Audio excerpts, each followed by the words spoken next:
LDDP, এই এলডিপির মাধ্যমে প্রাণী সম্পদকে উন্নতকরণ করতে হবে। মৎস্য প্রাণী সম্পদ উপদেষ্টা ফরিদা আক্তার বলেছিল দেশীয় গরু পালনের মাধ্যমে বাংলাদেশকে উন্নত করতে হবে।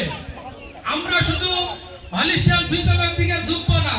দেশি গরুর একটা বর্ণনা দিয়ে আমার একটা গাভী আছে, 5টা বাচ্চা দিয়েছে, আর একটা হলিস্টাইন ফ্রিজিয়ান আছে, একটা বাচ্চা দিয়েছে, 11 কেজি দুধ পায়, তারপরে কিন্তু গর্ভধারণ করে নাই।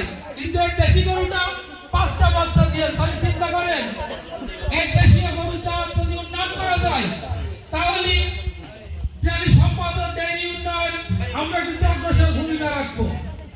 আমি মনে করি এই হরিণাকুণ্ডকে উন্নত করতে হলে প্রাণী সম্পদ ও ডেইরি উন্নয়ন প্রকল্পের দিকে অগ্রসর ভূমিকা রাখতে হবে।